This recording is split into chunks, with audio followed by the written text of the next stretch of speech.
Serious, what was the dirtiest trick ever pulled in the history of war? During the Second World War, German forces would rig crooked wall paintings to explode when straightened with hopes that it would kill Allied officers when they came in to set up command posts. The logic being that Private Joe Blow clearing the building looking for enemies isn't going to care or even notice if the painting is askew. But General Robert Important guy who sets up his new command post in the building and is in his office for hours probably would. The Germans also strung piano wire across roads to take out anyone riding by in a jeep. Yup, my gramps told me a story about this. After he was wounded for his third time they made him a career. He was on a motorcycle, and because of these piano wires he would always ride hunched over. He lost a small piece of scalp instead of his head when he drove underneath one of these wires. That must have hurt like duck.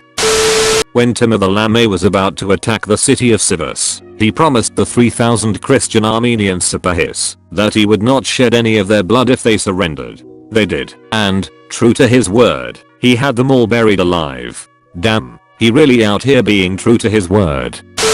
In World War I the Allies became used to the smell of chemical weapons and would put their gas masks on quickly. The Germans changed their tactics and would use nearly odorless vomit-inducing chemicals that would absorb quickly into the lungs first. Then, once soldiers were vomiting and couldn't keep their gas masks on, they would fire the main artillery barrage containing the lethal chemicals. I feel like the Great War was the worst war of them all. Conventional weapons, chemical weapons, biological weapons, bloody muddy trenches, getting clubbed in the face, as if it were medieval times. Yeah, not good.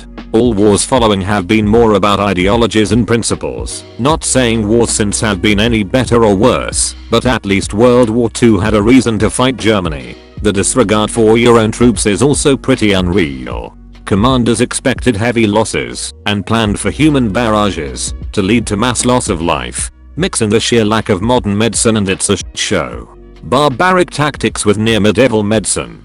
That kind of thing started with the Napoleonic Wars a century beforehand. World War I just took it to a new scale.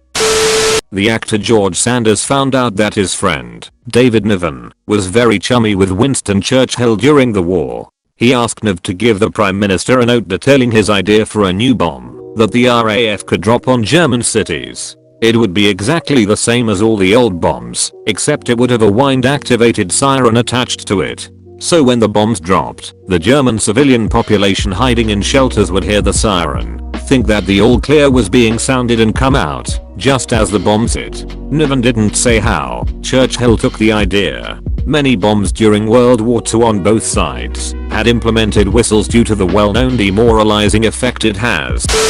In the trenches of France of World War I, General Monash was given with the unenviable task of punching through the German line to claim the French town of Le Hamel. The way that Monash went about doing this was both revolutionary and bloody sneaky. The German forces were well equipped and well fortified, reinforced with heavy artillery and machine guns, and the troops were very well trained.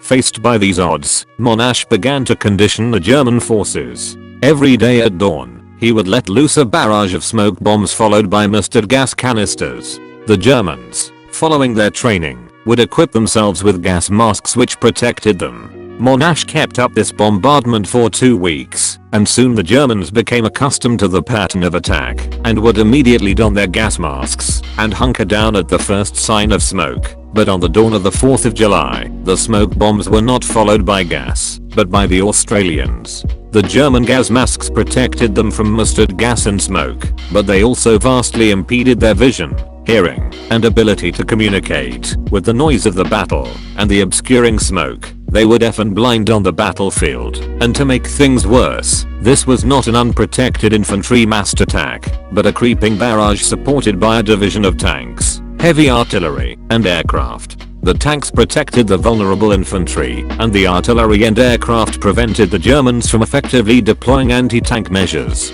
The battle was over in just 90 minutes, and marked the rise of mixed arms warfare. That made me think of Scipio Africanus's strategy at the Battle of Ilipa. The Romans and Carthaginians spent the first few days preceding the battle observing and testing each other. Scipio would always wait for the Carthaginians to deploy and advance from their camp before leading out his own troops. The Roman formation always presented the legions in the center and the weaker Iberian allies on the wings, leading the Carthaginian commanders, Hasdrubal and Mago, to believe that this would be the Roman arrangement on the day of battle. Believing his deception had taken a firm hold on the Carthaginian commanders, Scipio made his move. First he ordered the army to be fed and armed before daylight. He then promptly sent his cavalry and light missile troops against the Carthaginian outposts at daybreak, while advancing with his main force behind, all the way to the front of the Carthaginian position. That day he posted his legions on the wings and the Iberians in the center. Surprised by the Romans' sudden attack, the Carthaginians rushed to arm themselves and sallied forth without breakfast. Still believing that Scipio would arrange his force in the earlier fashion, Hasdrubal deployed his elite Africans in the center and the Iberian mercenaries on his wings. He was not able to change formation after discovering the new Roman arrangement because the opposing army was too close, as Scipio had ordered his troops to form for battle closer to the Carthaginian camp. Not sure if this counts as a trick, but Napoleon prior to the Battle of Marengo, not only did he cross the Alps with his entire army, a completely unexpected move, but once across, the Austrians thought Napoleon would move to Genoa in order to relieve the siege of that city. Thousands were dying of starvation, and French General Massena desperately called for Napoleon's aid. Napoleon, in a ruthless and surprising move, ignored the calls for help and instead moved to attack the main portion of the Austrian army, eventually winning the Battle of Marengo. Massena surrendered Genoa, and it would be years before he eventually forgave Napoleon for abandoning him, and it would be years before Napoleon forgave Massena for surrendering. I like how Napoleon expected his general to either die trying or saving the city. Counter-terrorism and anti-crime units have been seeding black market arms dealers with C4 explosive-laced ammo. When fired, the bullets tend to have a small explodey effect on the weapons, rendering the weapon useless and typically giving the user non-lethal but disfiguring hand and facial injuries. This bad ammo looks and feels like every other bullet that the dealer has sold, so the only solution is to stop using that arms dealer. Now you can't trust your existing arms dealer, and you have to find a new one that may or may not have tainted ammo or even be a Fed. In essence, it shuts down an entire illegal arms industry at the cost of about 1 or 2 crates of C4 bullets mixed in with the others. They did that in Nam for a while as well. They would place the ammo on down at Viet Cong soldiers knowing they would loot the body for ammo. They wanted them to distrust the communist ammunition and weapons. The Battle of Majnoon and the Iraqi-Iranian War. You wait until nighttime, and you will see how we are killing these Iranian dogs, an Iraqi officer said with a broad grin. We are frying them like eggplants. He then took us on a tour of dozens of thick electrical cables his troops had lain through the marshy battlefield, a spaghetti network that snaked in and out of the patchwork of lagoons. He showed us the mammoth electric generators that fed the exposed power lines from positions just behind the Iraqi front lines. And, when the Iranian Revolutionary Guards made their regular evening advance, the officer and his men demonstrated the macabre genius of their invention. Iraqi gun batteries fired just enough artillery to force the Revolutionary Guards from their marsh boats, and, when hundreds of them had been forced to continue their advance through the lagoons on foot, the men manning the Iraqi generators flipped a few switches and sent thousands of volts of electricity surging through the marshland. Within seconds, hundreds of Iranians were electrocuted.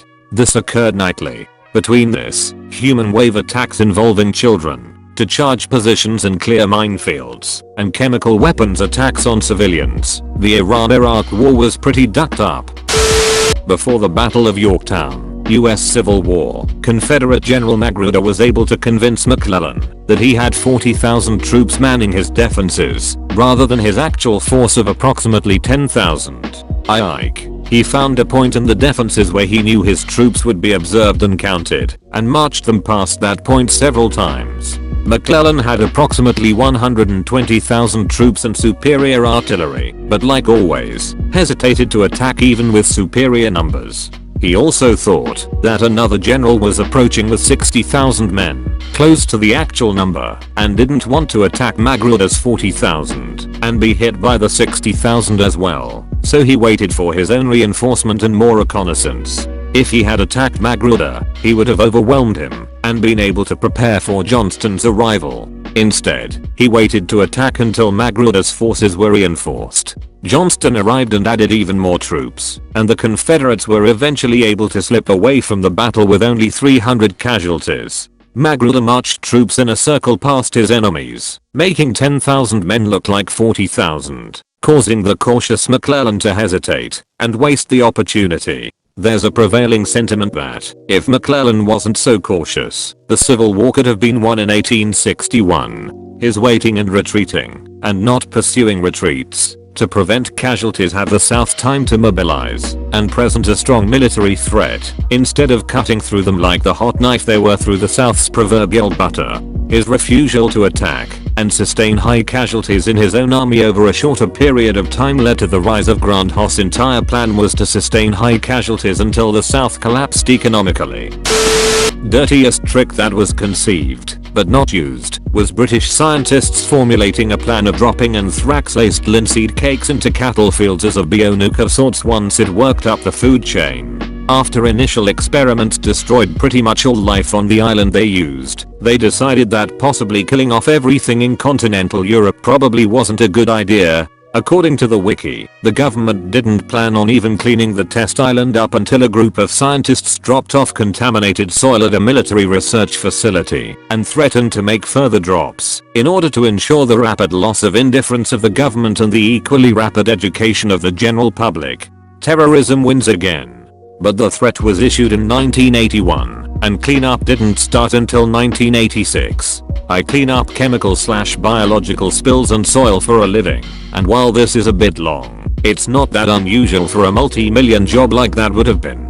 Let's say it took a year for someone to actually officially decide that yes, this is a problem. It then takes at least a year to get funding, 9 months to properly write up the job for public tendering, another half year to let the companies fill in the tender, 3 months to pick someone, half a year to do all the planning, another half year for permits. These overlap a bit, so call it 9 months. Then the fun process of actually getting your gear, mobilizing your infrastructure, because abandoned island, that's hard working. And then it's 1986, and we can move the first shovelful of dirt. The Russians and their use of a scorched earth policy. I can't think of a better way to flip off your invaders than ruining all your own shit, so when they do take it, it's worthless. Not only that, but the land itself is just too damn cold. So go ahead, take the land. You will just freeze to death. Congratulations. Russia also gets to enjoy a strategy almost no one else gets to enjoy, retreating because there's so much land vs their neighbors. The enemy must advance and stretch out their supply lines, while Russia shortens their supply lines. The hard part for the Russians was always having any supplies to send out. I'm watching the Great War YouTube channel on World War I and there was a really interesting comment about Romania joining the war on the side of the Entente. It sounds like a good thing, but Russia actually saw Romania as a liability. Romania had men, but their supplies were shit. They weren't trained well, had archaic weaponry and almost no heavy artillery, etc. So now Russia has to take care of this new ally and not let them get their ass kicked lest the Entente lose morale. Problem is Russia never had a shortage of men, they had a shortage of modern equipment and supplies. The generals rarely asked for more men, but they constantly asked for heavy guns and ammunition. So basically, Romania brought nothing to the table for Russia besides distraction of Central Powers forces and a wider front for strategic engagement. I found it interesting how a country like Russia could gain an ally, but it's not even a net positive. Maybe not the dirtiest, but according to my point of view a very unethical trick.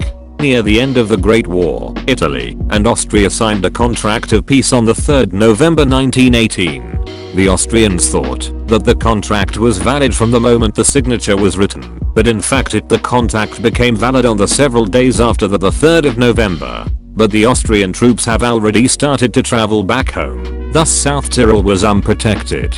The Italian army recognized that and silently invaded South Tyrol. The dirty trick comes now. An Italian Mamonette Ortilomo always wanted South Tyrol to become a part of Italy, so he translated the names of very common locations into the Italian language. Then he presented his map to the Allies, claiming that South Tyrol had previously been a part of Italy. Due to that lie South Tyrol was promised to Italy in the Treaty of London. Since then our small region is a part of Italy. Subscribe and leave a like, please.